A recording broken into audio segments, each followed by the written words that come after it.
കാത്തിരിക്കുന്ന ചിത്രങ്ങളുടെ ഏറ്റവും പ്രധാനപ്പെട്ട അപ്ഡേഷനാണ് എന്നൊരു വീഡിയോ ഭാഗത്ത് ആദ്യമായി അറിയിക്കാൻ പോകുന്നത്. സണ്ണി വെയിൻ, ഷെയ്ൻ ടോം ചാക്കോ എന്നൊക്കെ പ്രധാന കഥാപാത്രങ്ങളായ ചിത്രമായിരുന്നു അടിത്തട്ട്. ചിത്രം ഇപ്പോൾ മുതൽ മനോരമാക്സ് എന്ന OTT പ്ലാറ്റ്ഫോമിലൂടെ ലഭ്യമാണ്.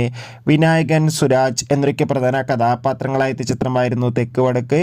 ചിത്രം ഈ വരുന്ന നവംബർ മാസം 19-ാം തീയതി നമുക്ക് സിംലി സൗത്ത് എന്ന OTT പ്ലാറ്റ്ഫോമിലൂടെ ആസ്വദിക്കാൻ വേണ്ടി സാധിക്കും. ചിത്രത്തിൻ്റെ OTT റിലീസിനായി നമുക്ക് കാത്തിരിക്കാം. ആസിഫ് അലി, അപർണ ബാലമുരളി, അർജുൻ അശോകൻ, അതോടുകൂടി തന്നെ വിജയരാഘവൻ, ജഗദീഷ് എന്നൊക്കെ പ്രധാന കഥാപാത്രങ്ങളായ ചിത്രമായിരുന്നു കിഷ്കിന്ധകാണ്ഡം. ചിത്രം മികച്ചൊരു വിജയമായിരുന്നു. ചിത്രം നവംബർ 19-ാം തീയതി മുതൽ ഡിസ്നി പ്ലസ് ഹോട്ട്സ്റ്റാറിലൂടെ OTT റിലീസ് ചെയ്യുമെന്ന് കൺഫേം ആക്കിയിട്ടുണ്ട്. ചിത്രത്തിൻ്റെ OTT റിലീസിനായി നമുക്ക് കാത്തിരിക്കാം. ദുൽഖർ സൽമാൻ, മീനാക്ഷി ചൗധരി എന്നൊക്കെ പ്രധാന കഥാപാത്രങ്ങളായ ചിത്രമായിരുന്നു ലക്കി ഭാസ്കർ.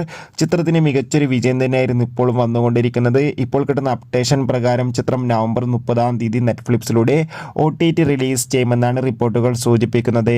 ഗിരീഷ് ഏഡിയുടെ സംവിധാനത്തിൽ നെസ്ലി നായകനെത്തിയ ചിത്രമായിരുന്നു അയാം കാതലൻ. ചിത്രത്തിൻ്റെ OTT അവകാശങ്ങൾ ഡിസ്നി പ്ലസ് ഹോട്ട്സ്റ്റാർ സ്വന്തമാക്കിയെന്ന് റിപ്പോർട്ടുകൾ സൂചിപ്പിക്കുകയാണ്. സൂര്യ നായകനെത്തിയ ചിത്രമായിരുന്നു കങ്കുവ. ചിത്രത്തിൻ്റെ OTT അവകാശങ്ങൾ ആമസോൺ പ്രൈം വീഡിയോസ് എന്ന OTT പ്ലാറ്റ്ഫോം സ്വന്തമാക്കിയിട്ടുണ്ട്. ശിവകാർത്തികേയൻ, സായി പല്ലവി എന്നൊക്കെ പ്രധാന കഥാപാത്രങ്ങളായെത്തിയ അമരൻ എന്ന ചിത്രം ഉടൻ തന്നെ നെറ്റ്ഫ്ലിക്സിലൂടെ OTT റിലീസ് ചെയ്യും.